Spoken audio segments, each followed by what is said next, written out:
L'Ukraine est en train de gagner. Le rêve du Kremlin de geler l'Ukraine pour la soumettre s'est transformé en un énorme désastre qui a englouti l'armée russe. Poutine a conçu une stratégie pour utiliser le froid glacial comme une arme afin de forcer l'Occident à se rendre. Cependant, cette stratégie a entraîné un massacre sans précédent de ses propres soldats. Moscou a envoyé plus de 100 000 soldats au front pour une offensive massive en hiver. Leur objectif était de percer les lignes ukrainiennes d'un seul coup.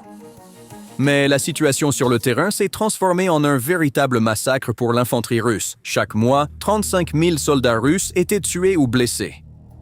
Les champs et les routes gelées d'Ukraine étaient jonchés des restes de troupes russes dispersées.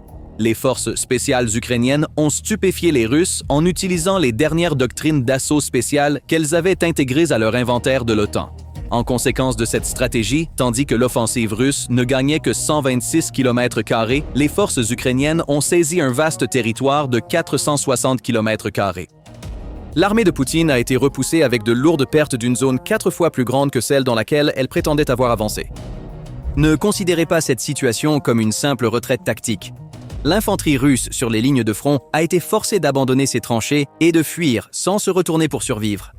Dans les images qui apparaîtront bientôt sur vos écrans, vous serez témoin de vos propres yeux de la manière dont les règles de la guerre moderne sont impitoyablement réécrites sur le champ de bataille. Parce que ce qui a libéré 460 km² et détruit les lignes russes n'est pas une tactique ordinaire de ligne de front. Devant nous se trouvent des unités fantômes qui ont paralysé la logistique russe avec la doctrine impitoyable Mettez-TC, que l'armée américaine et les forces d'élite de l'OTAN appliquent sur le terrain depuis des années. Mais qui sont ces unités fantômes qui chassent les Russes comme des ombres au cœur des lignes ennemies? La réponse à la façon dont ces forces spéciales invisibles ont réduit en cendres les convois russes encombrants en quelques secondes se cache dans ces sombres détails qui ont bouleversé l'équilibre entier de la guerre. Nous raconterons cela sous peu avec tous ces détails glaçants. Maintenant, nous descendons à ce premier moment où tout a commencé, dans les terres gelées de l'oblast de Zaporijjia. L'unité d'élite Artan de la direction du renseignement de la défense ukrainienne a combattu côte à côte avec les forces blindées.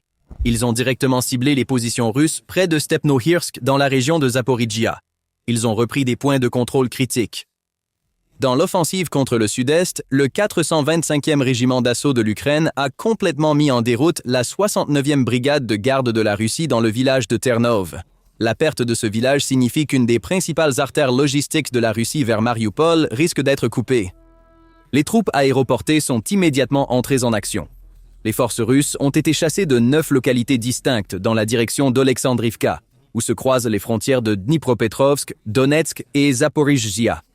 Ces noms peuvent être négligés dans les bulletins d'information ordinaires. Cependant, leur importance militaire est énorme. L'Ukraine affaiblit méthodiquement les positions russes avec des tirs d'artillerie. Il coupe les artères logistiques avec des véhicules aériens sans pilote. Dès qu'il voit une faiblesse dans les lignes russes, il infiltre avec des groupes d'assaut. Ainsi, la zone grise s'est rétrécie et le contrôle a commencé à passer entre les mains de l'Ukraine. L'Ukraine a atteint son rythme le plus rapide de récupération de terre depuis l'offensive de Koursk en août 2024. Alors, comment l'armée russe, numériquement supérieure, s'effondre-t-elle et perd-elle du terrain si rapidement? La réponse réside dans la déconnexion soudaine d'un réseau de communication dans le ciel et une armée devenant aveugle et sourde du jour au lendemain. Les forces de défense ukrainiennes ont continué à opérer sans interruption, avec des stations de communication officielles et sécurisées. Selon les rapports de l'Institut pour l'étude de la guerre, le blocage des terminaux Starlink a instantanément éliminé la capacité de la Russie à mener des attaques tactiques. Mettez-vous un instant à la place d'un commandant russe sur ce front. Vous ne pouvez pas donner d'ordres à vos troupes. Vous ne pouvez pas transmettre de coordonnées à votre artillerie. Vous ne pouvez pas recevoir d'images des drones de reconnaissance que vous avez lancés. Une conversation radio russe capturée, publiée par Politico, était le résumé le plus clair de cette impuissance dans l'histoire. Un centre militaire russe a crié « Tout ce qu'il nous reste, ce sont des radios, des câbles et des pigeons ». À l'ère de la fibre optique, dans la guerre des drones où chaque seconde compte, l'armée russe était réduite à dépendre de radios et de câbles enterrés dans le sol. De plus, lorsque les forces ukrainiennes ont ouvert le feu, les soldats russes rampaient littéralement sur le sol sous le feu, essayant de poser des câbles. L'état-major général ukrainien et le commandant en chef Syrski ont parfaitement exploité ce moment de cécité et de surdité russe. Dans la guerre moderne, où les ordres, la reconnaissance et les corrections d'artillerie circulent à travers un seul système nerveux numérique, une telle cécité se propage rapidement sur le champ de bataille. Les unités russes ont hésité. La coordination s'est effondrée. Les contre-attaques sont arrivées trop tard ou n'ont pas eu lieu du tout. Profitant de cette rupture des communications, l'armée ukrainienne a repris 9 localités et l'immense zone de 460 km² que nous avons mentionnée. Le tweet de Zelensky du 3 mars était la lecture la plus incisive de cette situation. Maintenant, nous ne voyons pas d'initiative entre les mains de la Russie. Ils n'ont que le nombre de personnes. Ils n'ont qu'une seule initiative, celle de pouvoir tout contrôler chez eux, le champ de l'information. Ainsi, la Russie ne peut contrôler non pas le champ de bataille, mais seulement ses propres chaînes de télévision. Alors que les calculs de la guerre jouent contre la Russie, la scène que nous voyons sur le terrain est celle d'une force de milices désespérée. La Russie a perdu des centaines de chars, près de 3000 systèmes d'artillerie, des dizaines de systèmes de défense aérienne et de véhicules blindés tout au long de l'hiver. Lorsque vos véhicules blindés sont épuisés, vous devez trouver un nouveau moyen d'amener vos soldats dans les tranchées en terrain découvert. À ce stade, vous pourriez penser qu'il est temps de faire une pause dans les combats intenses. Cependant, cette pause n'est pas pour se reposer, mais plutôt pour regarder plus d'équipements russes être détruits sur l'axe de Pokrovsk. Les images appartiennent à la 46e brigade aéroportée indépendante défendant la direction de Pokrovsk.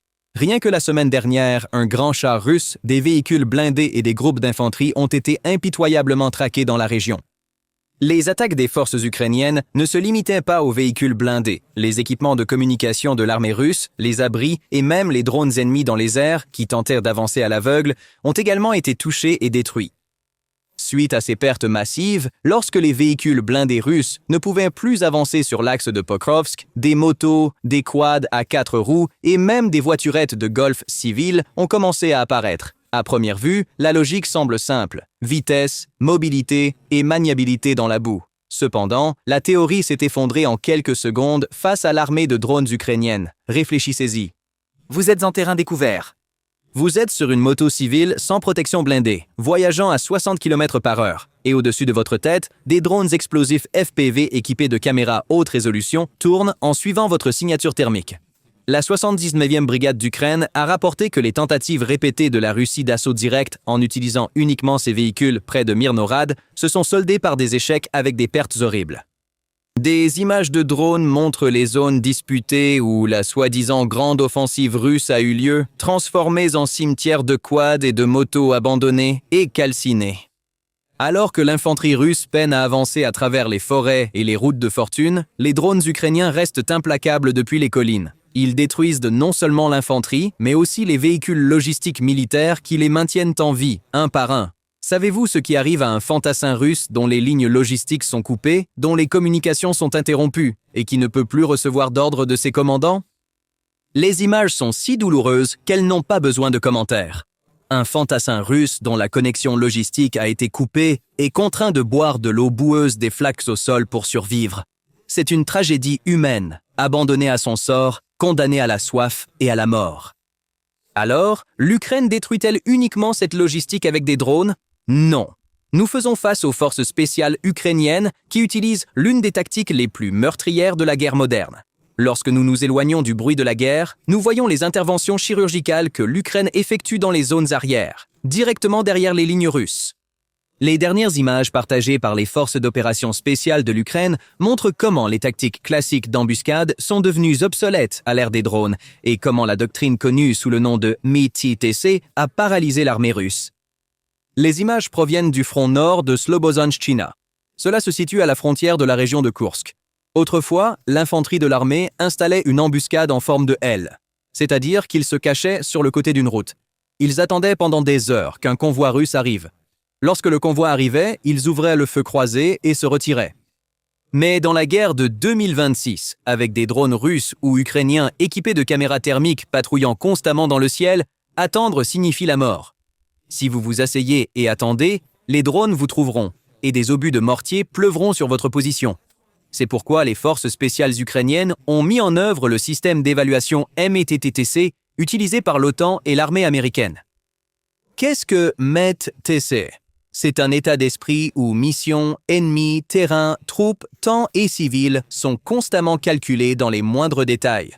À la suite de cette analyse, les unités des forces spéciales ukrainiennes ont mené une opération fantôme complète au lieu de mettre en place une embuscade en forme de L et d'engager les Russes en combat rapproché.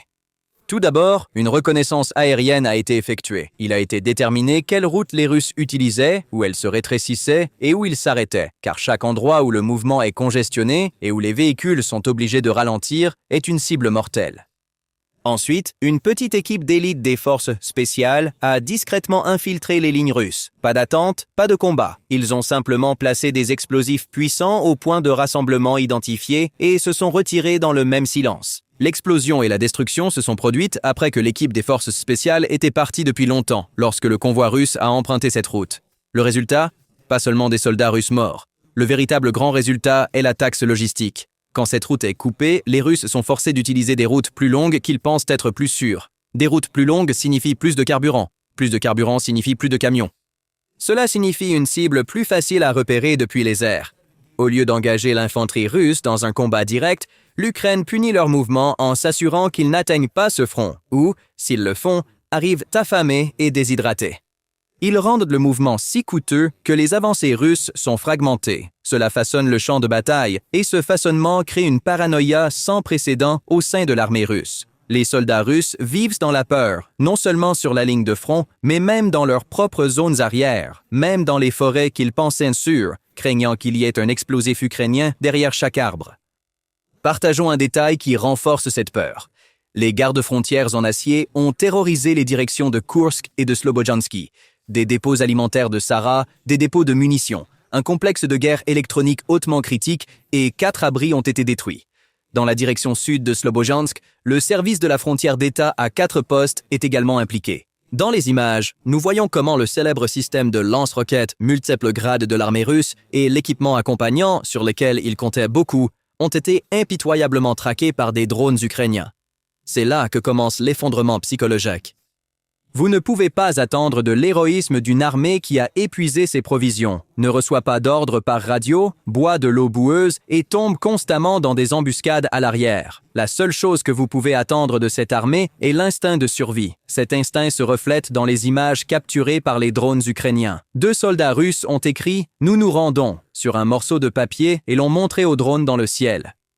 Suivant les instructions du drone, ils ont déposé leurs armes et se sont rendus avec succès aux forces ukrainiennes. 5 soldats russes se sont rendus dans la direction de Slobojanski Nord. La 158e brigade mécanisée séparée a confirmé la reddition de ces 2 soldats russes. Le côté ukrainien a attaché un haut-parleur au drone et a appelé les autres, et 3 autres soldats sont sortis. Au total, 5 soldats ont été faits prisonniers. Cependant, le commandement russe a ouvert le feu sur ses propres soldats qui s'étaient rendus. Cet incident a été décrit comme unique et inhumain. L'attitude de l'armée russe face à la reddition et son incapacité à tolérer l'échec est claire. En fait, nous pouvons maintenant comprendre une fois de plus pourquoi la Russie s'est retrouvée dans une telle impasse tragique et a subi des pertes massives. Non seulement l'infanterie, mais aussi les systèmes de défense aérienne et les véhicules blindés lourds, considérés comme la fierté de l'armée russe, partagent le même sort. Dans les images partagées par le 422e régiment de systèmes sans pilote, nous voyons comment un système de défense aérienne russe, Buk M1, a été incendié par une munition mobile. Un système valant des millions de dollars est impuissant face à une technologie coûtant seulement quelques milliers de dollars. De même, les gardes-frontières rattachés à l'unité de Sumy ont détruit un char ennemi T-72, un véhicule blindé Tiger et un abri où se cachaient des opérateurs de drones. Une autre preuve de cette destruction systématique est venue de la 68e brigade aéroportée indépendante. Les images montrent comment les opérateurs de drones ukrainiens ont localisé et détruit des abris russes et des positions d'armes lourdes cachées dans la forêt avec une précision millimétrique. Même si les soldats russes se cachent sous terre, ils ne peuvent échapper à ces caméras de drones mortels. Si les soldats de Poutine pensent pouvoir reprendre leur souffle après ce bombardement, faire une pause, ils se trompent lourdement, car dans ce tempo implacable de la guerre, il n'y a pas de répit pour les Russes, seulement plus de destruction. Dans la direction de Huliapol, le système de lance-flammes lourd appelé Solntsepiok a été détruit par les pilotes de Phoenix. Cette explosion a donné à 9 envahisseurs russes un aller simple. Lorsque toutes ces explosions et destructions apparemment isolées sont combinées, le résultat est ce retrait massif de 460 km². De plus, des milliers de soldats russes sont enterrés dans le sol pendant cette retraite. Alors que les pertes militaires totales de la Russie dépassent 1 200 000, des figures comme Medvedev parlent de 422 000 nouveaux soldats. Cependant, envoyer ces nouveaux soldats non formés et démotivés, dont les radios ne fonctionnent même pas, dans les bras des drones FPV et des forces spéciales ukrainiennes, ne résoudra pas la situation. Au contraire, cela ne fera qu'alourdir la facture que Poutine fera payer à son propre peuple. En bref, la Russie est entrée dans cette guerre en comptant sur ses ressources humaines inépuisables et le froid glacial de l'hiver. Il pensait que l'Occident se fatiguerait et que l'Ukraine abandonnerait. Cependant, l'offensive d'hiver, au lieu d'être une démonstration de la résilience et de la domination de Moscou, s'est transformée en fiasco qui a exposé les limites de l'armée russe au monde entier. Ils ont jeté 100 000 soldats dans un hachoir à viande et la ligne n'a pas cédé. Au contraire, cette ligne a été repoussée. Une armée avec des communications brisées, une logistique en ruine, envoyée à la mort dans des quads et buvant dans des flaques d'eau n'a aucune chance de survie. Vladimir Poutine peut contrôler l'espace médiatique et raconter des mensonges à la télévision d'État, mais il ne peut pas changer les chiffres sanglants écrits sur les lignes de front. Présenté par TGN. N'oubliez pas de partager vos pensées sur ce sujet dans la section des commentaires. N'oubliez pas d'aimer notre vidéo et de vous abonner à notre chaîne. Merci de nous avoir regardés.